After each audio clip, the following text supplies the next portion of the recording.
مساء الخير والسعادة عليكم وكل أصحابي ومتابعيني متابعين رشا الخطيب. بصراحة أنا طالعة أتكلم معاكم النهاردة في موضوع مهم جدا ومحيرني جدا جدا جدا، اللي هو بشوف ناس كتيرة جدا على السوشيال ميديا طالعين يقولوا هي الناس اللي اتقبض عليهم على السوشيال ميديا اتقبض عليهم ليه؟ أصل حرام، اصل اصل اصل اصل وان في ناس بتفتي وفي ناس معارضه وفي ناس ضد وفي ناس مع وفي ناس.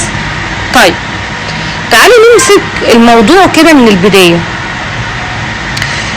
احنا العرب عموما او المجتمع العربي، احنا للاسف الاجانب لما بيبقى عندهم حاجه وخصوصا التكنولوجيا بيستخدموها صح.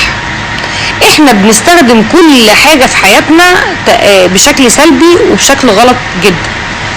طيب انا النهارده عندي برنامج زي التيك توك، البرنامج ده بالعكس ممكن اطلع اقدم محتوى راقي، محتوى كويس، محتوى من هدفه ان انا ابرز الحاجات الحلوه اللي في بلدنا. لو انا عندي معلومه اديها لك تفيدك هطلع اقولها، لو عندي موضوع يفيدك هطلع اعمله، ايا كان بقى اللي عندي، بس اهم حاجة يكون محتوى راقي، محتوى يمثلني، محتوى يمثل بلدي بشكل كويس. على فكرة انا عايزة اقول حاجة، كل بلد على كوكب الارض، على الكرة الارضية، كوكب الكرة الارضية، كل بلد فيها الحلو وفيها الوحش. في اي دولة فيها الحلو وفيها الوحش. طيب احنا عندنا في بلدنا مصر حاجات كتيرة جدا حلوة. ليه دايما مصممين ان احنا نبرز حاجة مش كويسة ونطلعها لأي مجتمع تاني او اي دولة تانية، واحنا ما عندناش ده. هو احنا بنبرز حاجة اوريدي اصلا، يعني هنقول ايه 2% او 3% لو في حاجة وحشة. لا، نسيب الحاجات الحلوة الكويسة ونبرز الحاجة اللي مش حلوة. تعالوا بقى، انا ما كنتش بقول باسماء وما كنتش بذكر حد وقاعدة طول الوقت ساكتة وبتفرج واقول خلاص افوض امري لله. تعالوا نقول المشاهير بتوع التيك توك دول عملوا ايه. احنا كنا لو ما كانش عمل ستوب او ما كانش فيه ستوب او اللي حصل احنا كنا داخلين مش عارفه احنا كنا رايحين لفين. احنا كنا رايحين حته كده انا مش عارفه كان هيبقى ايه اخرها، او احنا ايه اللي هيحصل تاني بعد اللي احنا شفناه، او ايه اللي هيجرى تاني بعد اللي احنا المصايب اللي كنا بنشوفها. يعني مثلا على سبيل المثال دولة عظيمة زي جمهورية مصر العربية من التاريخ، وتاريخ مصر ده تاريخ كبير. احنا تاريخ وحضارة، احنا قصة كبيرة. احنا مصر زمان ايام ما كان عندنا الملك فاروق والخديوي اسماعيل، كانت الدول التانية دي كان في دول كده مفيش حاجة، عبارة عن صحراء جرداء ما عندهمش حاجة. واحنا كان عندنا كانوا والله وفترة كان الاجانب الانجليز كانوا بيخدمونا، كانوا بيشتغلوا عندنا شغالين وخدامين في بيوت المصريين. احنا اللي كنا بنصنع الدولة المصنعة للعالم كله، احنا الحضارة بدأت من عندنا. الانبياء والرسل كانوا في مصر. احنا كتير. فلما يجي النهارده اصحى من النوم الاقي واحده زي اسمها ايه، يعني انا كنت بستحملها بالعافيه واقول ماشي مفيش مشكله، بتاكل عيش، بس يا جماعه حد ينبهها، حد يخليه اسلوبها ارقى من كده، حد يقول لها انك انت ست مصريه بتحملي جنسيه مصريه، فلازم تعرفي نقطه مهمه جدا، ان شكل انت بتوري العالم مين هي الست المصريه. فانت بتوري العالم يعني شكل غلط للست المصريه. الست المصريه مش كده. الست المصريه مش ست رداحه. الست المصريه مش ست صوتها عالي وبتردح وبتقول كلام شوارع وبتقول كلام سوقي وقاعده. لا، الست المصريه معروفه من قديم الازل. المصريين عظماء المصريين شعب راقي، المصريين احنا الجيل اللي فات والجيل اللي جاي، احنا ايدينا في ايد بعض، مش هنتفكك ابدا. احنا بنحب البلد دي وهنموت واحنا بنحبها، والشعب والجيش والشرطة المصرية كلنا ايد واحدة، وبنحب رئيسنا وبنحب دولتنا وبنحب بلدنا، وهنساعد في تطورها، وهنساعد في ان بلدنا تكون محمية، واحنا كلنا في ظهر بعض. انا عايزة اوضح صورة وارجوكم لاخواتنا الاشقاء اللي في الدول العربية، سامحونا على اللي فات. يعني الاحداث اللي انتوا شفتوها من ام ساجده وام مكه والاشكال اللي كانت بتطلع على التيك توك دول فيروس وحبه مرضى كده، فكانوا محتاجين علاج. هم محتاجين بس يتعالجوا، محتاجين يرجعوا الى رشدهم، وان شاء الله الناس دي هتشوفوهم باذن الله راجعين الى رشدهم. يعني هيرجعوا كده محترمين وهيرجعوا مؤدبين، والبرنامج احنا هنقدم عليه محتوى لائق ومحتوى نظيف ومحتوى كويس. زي بقى ان انا مش هتكلم في نطاق ان الاستغلال البرنامج كان رايح لحاجات كتير تهز امن مصر، تهزنا احنا، تهز امننا، وده طبعا صعب جدا صعب جدا ان حد يتخيل ان ممكن يخش جوه البلد دي يلعب بدماغه في اي حاجه. هو ممكن يتساب للاخر، بس في الاخر كل حاجه بتتعرف وكل حاجه بتبقى معلومه وكل شيء وكل واحد يعني على الله. فانا عايزه اقول لكم مصر عظيمه. بصوا انا عايزه احكي لكم عن 2 كانوا بيطلعوا على التيك توك، 2 اسمهم زينب وحسن وزي كانوا عاملين محتوى كده يعني، وبيعملوا حاجه فايه ده، فكان الموضوع جديد. فبقول لهم ايه يا جماعه الموضوع ده انا اعرفهم زمان، وبقول له بقول لكم شفتهم في بتوع المهرجان طلعوهم بره، ولانهم رفضوا ان هم يكونوا يعني في المهرجان ده، كان حاجه تبع الاذاعه والتلفزيون، فكانوا موجودين على الريد كاربت فطلعوهم اوريدي بره المهرجان. فانا اتضايقت جدا، يعني انا حتى قلت طب ليه ما يسيبهمش، ليه احرجوهم، ليه طلعوهم؟ فمن هنا عرفتهم من البدايه. بعد كده شفتهم على التيك توك بيعملوا محتوى، بعد كده بيقدموا محتوى مش عارفه بيعملوا حياتهم الشخصيه، وبدخلوا بعد كده يبقى حياتهم الشخصيه مفتوحه على الناس. فانا كنت اول ما طلعوا كنت معجبه جدا بالفكره اللي بيعملوها، ان هم بينزلوا بيتكلموا عن منتجات، بيتكلموا عن حاجات، بيتكلموا عن كده. فانا قلت يعني كويس ربنا يوفقهم، وكنت فرحانه جدا. انا من النوع على فكره بحب الخير والله العظيم للناس كلها، يعني انا عايزه الناس كلها تعيش بما يرضي الله ومحدش يبقى، ده طبيعتي. بفرح لما يبقى في حد وخصوصا شفت اتعرض لحاجه كده مش كويسه ببقى متضايقه علشانه جدا. بعد كده لقيت المحتوى بتاعهم اتغير، وزينب نفسها محتواها اتغير، وحسن محتواه اتغير. فحتى الناس اللي كانت داخله من البدايه صح غيروا محتواهم. فاللي هو ليه تغيروا المحتويات بتاعتكم؟ ليه ما تستمروش على نفس النمط وتعملوا حاجه بشكل كويس زي ما كنتوا؟ طيب انا النهارده عندي بلوجر زي اللي طالعه بتاكل كتيره جدا، ولا واحد راجل وحاطط فلاتر وعامل نفسه بنت، وبنت محوله نفسها الراجل، واحده اسمها مش عارفه ايه فراوله المدلعه باين، ولا مش عارفه مين ومين ومين ومين، وناس كده اشكال غريبه وحاجات غريبه، وواحده زي سوزي الاردنيه. طب معلش يعني اقول لكم الناس دي عملت ايه؟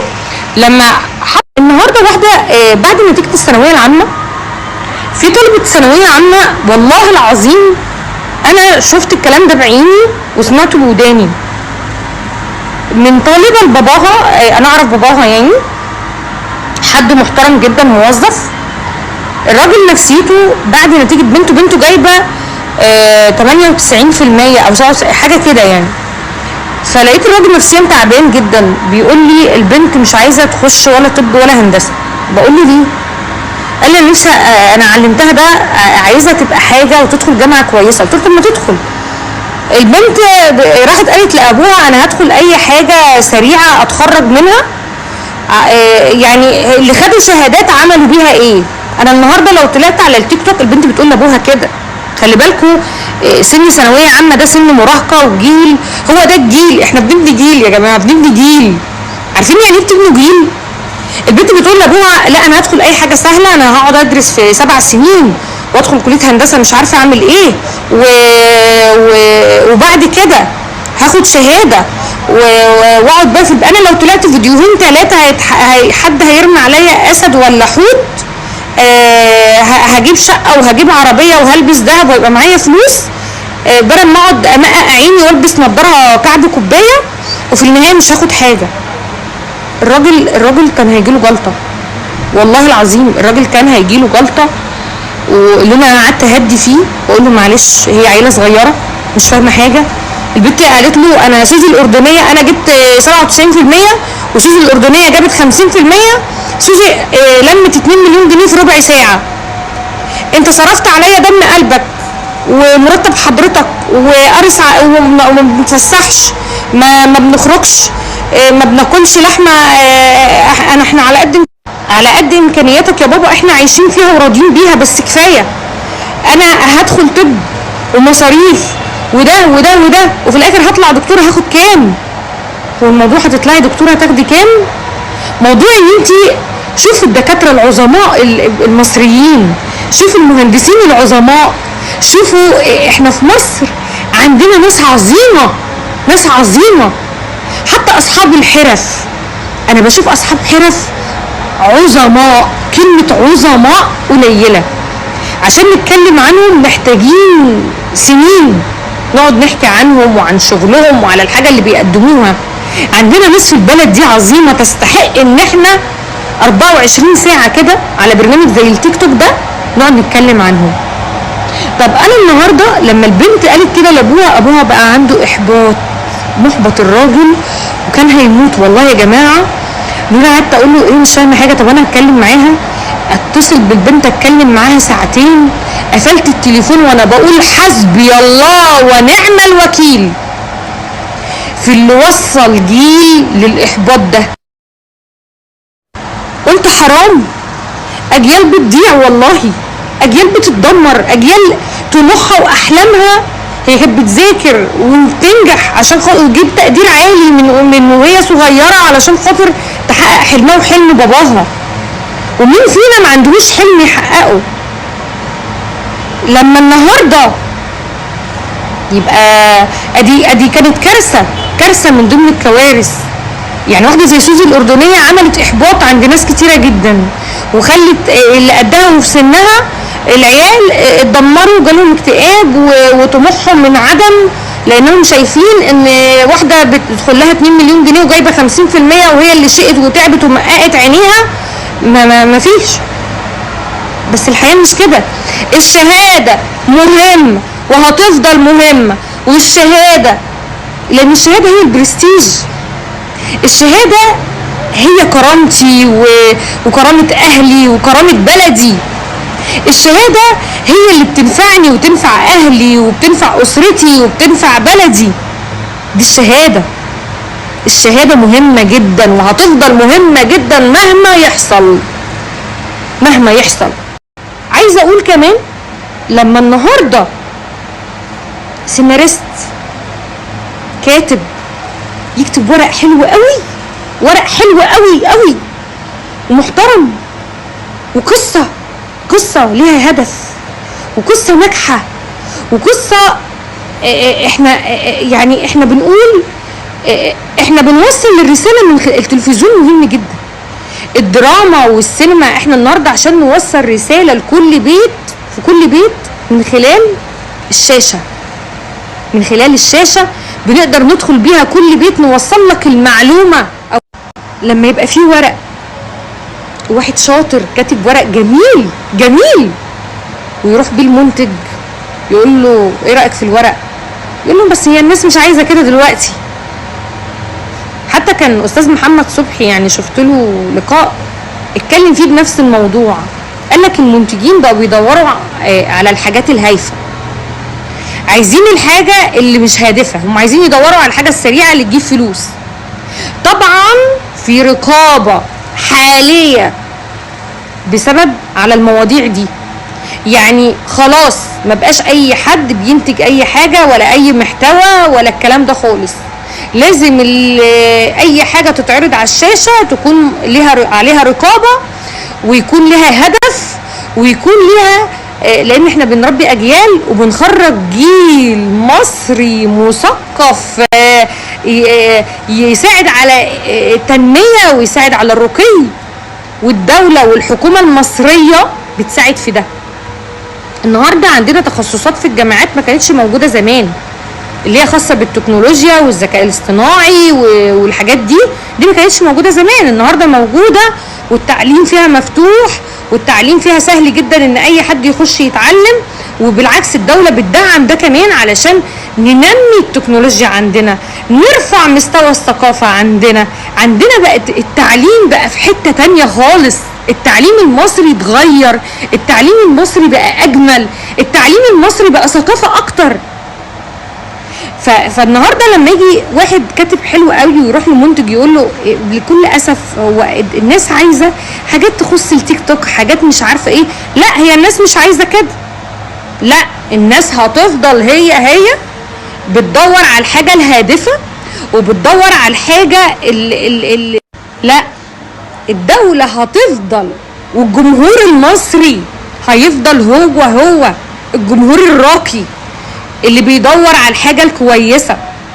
احنا المصريين لما كنا ندخل فيلم سينما زمان ونلاقيه ملهوش هدف او نلاقي فيه حاجه غلط او كنا بنخرج منه وما بندخلوش تاني، ما كناش بنوافق على الغلط ولا الحاجه الهايفه، كنا بنختار المحتوى. النجوم كانوا بيختاروا المحتوى، النجوم كانوا بيختاروا الكلمه وكل حاجه بيقدموها على الشاشه. في مسلسلات لعظماء ليه ما نرجعش لده تاني؟ هنرجع، وانا بقول لكم هنرجع والله العظيم هنرجع، يبقى في مسلسلات حلوه هادفه وافلام جميله نخشها نتفرج عليها، وبرامج ليها هدف، وبرامج لا عظمه المصريين هتفضل، وهنفضل احنا الدوله المصريه العظيمه في كل المجالات. مفيش حد هيعمل خلل في شكل المجتمع المصري، مفيش حد هيشوه صورتنا مهما يكن، مفيش حد هيقدر على ده. انا بقول كل حاجة في البلد هترجع احسن من الاول، ورجعنا احسن من الاول واعظم من الاول، بس بيكم لازم انتوا اللي تساعدوا في ده، لازم انتوا لما تلاقوا حاجة غلط تعترضوا عليها. شايفين لما احنا فوقنا فجأة وقلنا ايه اللي بيحصل على السوشيال ميديا، واحنا مصريين، احنا ما ينفعش يبقوا الناس دي بيمثلونا، ما ينفعش الستات دي يتقال عليها ستات مصرية، ما ينفعش الناس دي يطلعوا يتكلموا باللهجة المصرية العظيمة المحترمة. المصريين انا عايزة بمناسبة يعني البلوجرز والحاجات دي اقول لكم عملوا ايه تاني. تمام، عارفين البلوجر، انا شخصيا رشا الخطيب اتأثرت بيهم جدا بجد، يعني انا في فترة كده اثروا فيها على دماغي بكل اسف يعني، وفي حد هو اللي صحاني من القصة دي. في مرة انتوا عارفين طبعا الناس اللي ما بتعرفنيش، انا قدمت برنامج اسمه السرداب حوالي 35 حلقة، كان معايا نجوم من الوطن العربي ونجوم مصريين، يعني كان معايا مجموعة من النجوم الكبار جدا كانوا معايا في برنامج السرداب. ادخلوا على اليوتيوب وشوفوه تلاقوا برنامج السرداب مع رشا الخطيب. وعملت بعده برنامج اسمه السر، كان اخراج الاستاذ حسام الجوهري، وكان برضو برنامج فيه نجوم ونجوم كبار ونجوم لهم اسمائهم. وعملت برنامج اسمه انا وصنايعي وفنان، كان برضو معايا فنانين، وكان معايا الفنان العظيم سمير غانم وميمي جمال، ممكن برضو موجود على اليوتيوب. وبعدها قلت اشتغل اجتماعي، عملت برنامج اسمه اسمعونا كذا جزء، عملت منه كم يعني اجزاء، وعملت حاجه اسمها سهره مع رشا، وعملت ايه تاني، وانت الاقوى اللي هو حاليا اللي انا بقدمه على قناه الشمس الزرقاء.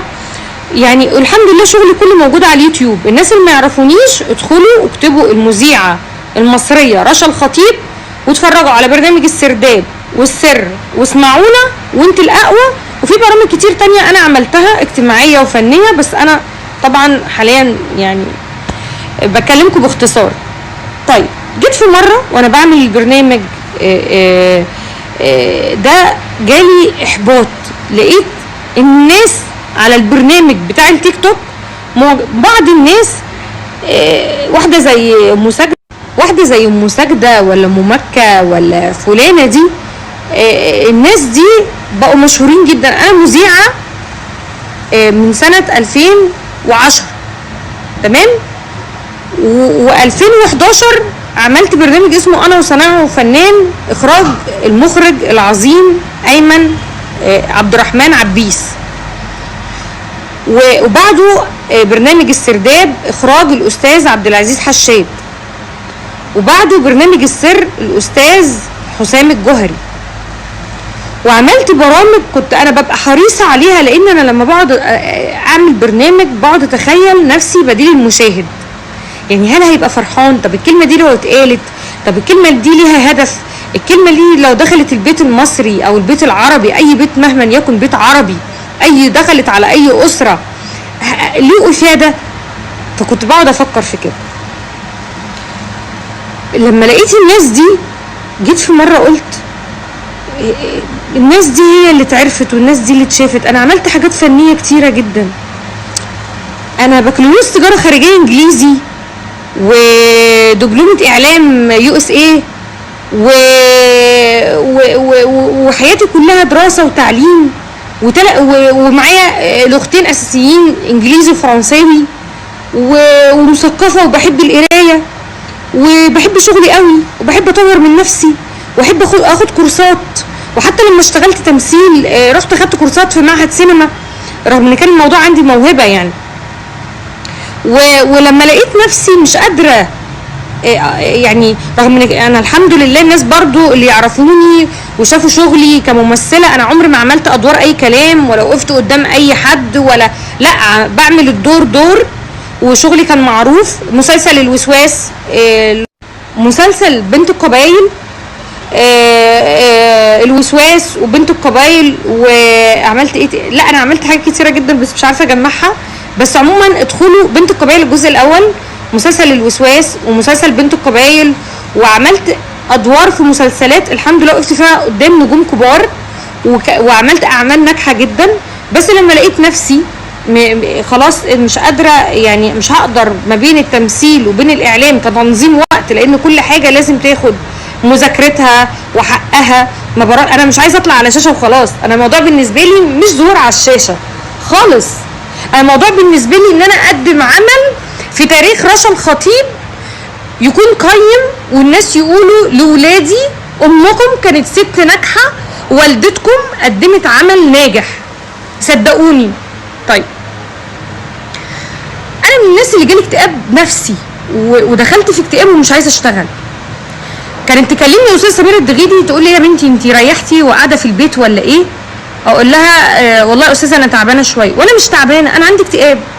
حاسه ان الناس مش عايزين يشوفوا برنامجي، عاجبهم ام ساجده وام مكه وفراوله المدلعه والجولات اللي بيعملوها، ومحدش عايز يشوف انا بعمل ايه.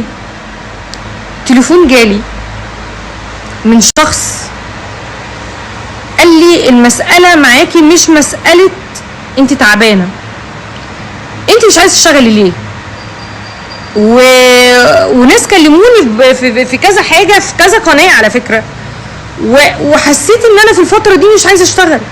بقى حصل عندي لاول مره، انا على فكره انا انسانه عندي ثقه في نفسي، عارفين يعني ايه بني ادم عنده ثقه في نفسه جدا؟ يعني انا دايما شايفه نفسي انسانه ناجحه، انسانه عظيمه، انسانه بعمل كل حاجه صح، دايما شايفه نفسي ان انا انسانه لا ما عنديش اي، عارفين يعني ما حدش قدر يعمل خلل في ثقتي في نفسي ابدا. جيت مره واحده قلت الناس مش فاضيه تشوفني، الناس مش فاضيه تشوف برامجي، الناس خلاص بقت مشدوده لده، الناس عاجبها ام ساجده وام مكه وسوزي الاردنيه. انا لما كنت اطلع لايف كده على التيك توك بتكلم في موضوع يخص البنات وبنصحهم، اتكلم في حاجه، اخش كده اشوف في اللايف داخل لي كام واحد، الاقي 10 20 واللي يخش يخرج مش عاجبه الحوار. ادخل على سوزي الاردنيه دي في اللايف بتاعها، الاقي اللايف مليون بني ادم. واحده زي ام ساجده ولا ام مكه طالعين لايف مليون تريليون بني ادم. اقول هو ايه اللي حصل في الدنيا وليه الناس بقت كده؟ لا لا لا، اكيد الدنيا ما بقتش كده. احنا هنفضل ونستمر. جالي تليفون من شخص انا بعزه جدا واخ عزيز ومراته زميله عزيزه، زوجته زميله عزيزه، الاستاذ حسام الشاذلي، مخرج. انا مش بقول ان هو مخرج بس، مخرج واب واخ وصديق عزيز. قال لي رشا الخطيب هتفضل ببرامجها ولها جمهورها وليها ناسها اللي بتحبها، لازم تنزلي وتكملي الجزء الثاني في انت الاول، انت عامله برنامج حلو، معاكي فقره زي قادرون باختلاف، انت عارفه يعني قادرون باختلاف، عارفه الملف ده يعني ايه؟ قلت له بس حاسه يا استاذ حسام محدش شاف، محدش سمع عنه، محدش اتكلم عني حتى وقال في مذيعه اسمها رشا الخطيب الناس مش عايزه تشوف انت. لا، قال لي لا، في انت الاقوى، برنامج هادف، عندك فقره قادرون باختلاف دي فقره رائعه. انت عارفه يعني ايه بتتكلمي عن ذوي الاحتياجات الخاصه والتطور اللي حصل معاهم، ومين قالك ان الناس دي مش فرحانه بوجودك معاهم، مش فرحانه انك بتتكلمي عنهم، مش فرحانه انك اهتمتي بيهم؟ وانا والله العظيم انا الناس القريبين مني عارفين انا ولا بجري ورا شهره ولا مال. يعني انا يمكن صرفت من جيبي على نفسي كتير حبا في المجال اكتر ما انا كسبت. انا ما كسبتش حاجه، يعني انا ما كسبتش حاجه، انا كل هدفي ان انا انجح كاعلاميه، اعمل حاجه تفيد بلدي وتفيد الناس. لما احس ان انا بقدم محتوى حلو ولائق، ولا عمري طلعت ببلوزه صدرها مفتوح، ولا طلعت بفستان قط، ولا بجيبه ماكرو، ولا ما بطلع بمنتهى الاحترام، وبطلع بتكلم بمنتهى الاحترام والاسلوب، وبهتم، ببقى عايزه اقدم اللي تفيد الناس، تفيدني وتفيد جيراني واصحابي واهلي والمجتمع العربي. مش عايزه اطلع في اي كلام وارغي اي كلام عشان الناس تخش لي ويترمي لي. انا ولا عمري والله العظيم ولا فكرت في حوت ولا في ورده ولا في اسد ولا فكرت في ده خالص. انا كان كل حلمي ان انا اقدم محتوى راقي. رشا الخطيب الناس متابعيني وجمهوري افضل زي ما انا. فكانت مكالمته مهمه جدا، قال لي هتنزلي وتعملي الجزء الثاني وتشتغلي وربنا معاكي وهتنجحي صدقيني. بس يا رشا خلي عندك عزم وبلاش الاكتئاب اللي انت دخلتي، خلي عندك ثقه في نفسك وطبعا في ربنا سبحانه وتعالى، لان ربنا اداكي البرنامج ده رزق، وان شاء الله اللي ما يتشافش النهارده اكيد الناس هتشوفه والناس هتهتم بيه. فانا عايزه اقول لكم، يعني سوري طبعا طولت عليكم، اختصارا الناس اللي بتقولوا هي الناس دي عملت ايه، انتوا متخيلين انا من الناس وغيري في ناس كتير حصل لها اكتئاب واحباط لما دكتور عظيم يعمل عمليه عظيمه ونسيب الناس العظيمه دي نتكلم عنها ونركز مع الناس دي. لما دولة بتتطور صناعيا وتعليميا وفي كافة المجالات وبتعمل عندنا مشاريع ضخمة ومصر بتتطور ومصر بتنهض وسايبين كل ده وبعدين مركزين مع ناس، يعني انا بقول عليهم معلش هم فيروس والحمد لله هيتعالجوا والحمد لله ان جت على قد كده، وفيروس وانتهى من حياتنا. فالناس اللي قاعدين ارجوكم افهموا قبل ما تتكلموا، مفيش حاجه اسمها يا حرام اللي يصعب عليك يفقرك. ده مثل مصري يقول لك اللي يصعب عليك يفقرك. فعلا الناس دي تسببت لكم احباط، لكم وجع والم واكتئاب وموت مشاعر النجاح عند ناس كتير. الناس دي حطمت ناس بالفعل، وانا كنت من الناس اللي دخلت ورا موجة الاكتئاب. انا من الناس اللي ما كنتش عايزه انزل من البيت ولا عايزه. بصوا انا والله العظيم مش بقول الكلام ده علشان انا كنت متضايقه من الناس دي ان هم ناجحين وانا لا، بالعكس والله لو كانوا هيطلعوا انا يهمني صوره المراه المصريه وصوره الشعب المصري، وان احنا نقدم محتوى الناس يقولوا برافو يا مصريين، لان احنا برافو، احنا فراعنه، احنا الحضاره، احنا كل شيء جميل، احنا التطور، احنا الايد الواحده، احنا اللي حافظنا على بلدنا، احنا اللي بنحب بلدنا جدا وبنحب ان احنا دايما ننهض وبنحب نقدم كل حلو لبلدنا.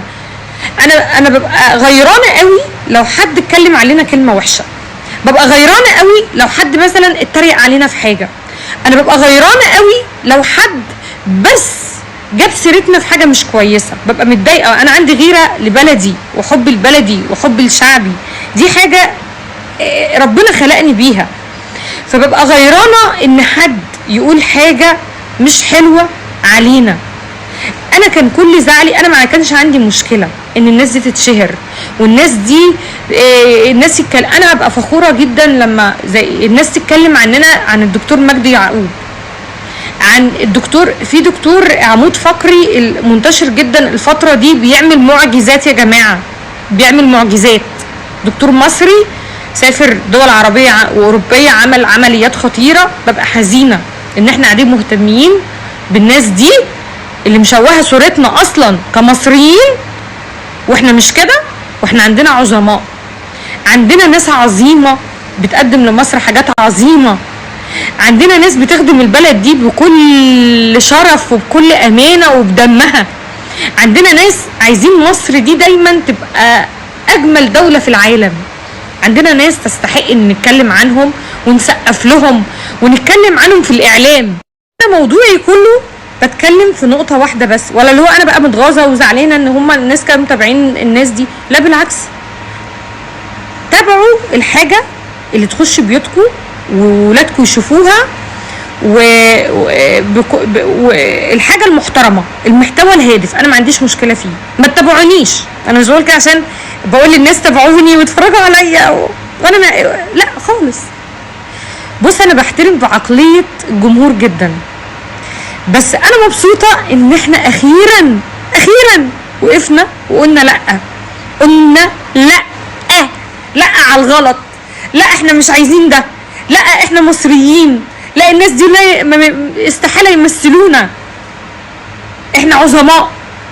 المرأة المصرية مرأة شريفة، مرأة طموحة، مرأة ناجحة، مرأة شايفينها في كل المجالات، مرأة مدرسة، دكتورة، مهندسة، ست بيت راقية، ست بيت ربت أجيال وبتربي أجيال، ست بيت محافظة على بيتها وجوزها وشرفها وعيالها. المرأة المصرية هي المرأة الصعيدية، المرأة الفلاحة. المرأة المصرية احنا بنشوفها بصورة راقية جدا بعيد عن الناس دي. ده بس اللي انا عايزة اقوله. الناس اللي واخدة يعني متعاطفة مع الناس دي، انا بقول لكم الناس دي عملت كذا. دولة عظيمة، شعب، حكومة، جيش، شرطة، هتروحوا فين؟ لا مصر كبيرة قوي، مصر كبيرة قوي، محدش يقدر عليها والله. ما تخافوش يا مصريين على البلد طول ما احنا ايد واحدة، بس رجاء نختار المحتوى، نطلع كلنا على البرنامج بس نقول حاجة هادفة لولادنا، لانه البرنامج مفتوح. التكنولوجيا دي النهارده موجوده في كل مكان. الطفل اللي عنده سنتين بيدخل، والله الطفل اللي عنده سنتين ماسك تليفون في ايديه بيدخل على التيك توك، فلما يدخل ويلاقي حاجه غلط فهو بيبقى عايز يقلد. يا ريت كل واحد بيطلع على اي برنامج، فيسبوك، انستجرام، سوشيال، اي حاجه تخص السوشيال ميديا، يبقى ينقي الفاظه، ينقي افعاله، ينقي كلامه، يعرف مش هو الوحيد اللي طلع في الكوكب، يعني لا، في ناس تانية في الكوكب ده بيدخلوا بيتفرجوا عليه وبيسمعوه وبيشوفوه ومتابعينه. فأرجوكم ثم أرجوكم ثم أرجوكم، المصريين راقيين، الشعب المصري شعب راقي، شعب طموح، شعب مثقف. تمام. بحبكم قوي واسفه طولت عليكم، بس انا كان عندي يعني كلام مهم كنت حابه اقوله والله من قلبي، وانا بحبكم واتمنى لكم التوفيق، وربنا يحفظنا ويحفظ شعب مصر والجيش والشرطه ويحفظ ولادنا ويبعد عننا كل مكروه وكل شر. وما تنسوش حبوا بعض وحبوا بلدكم قوي، لان مصر تستاهل مننا كل خير. بحبكم جدا. باي باي.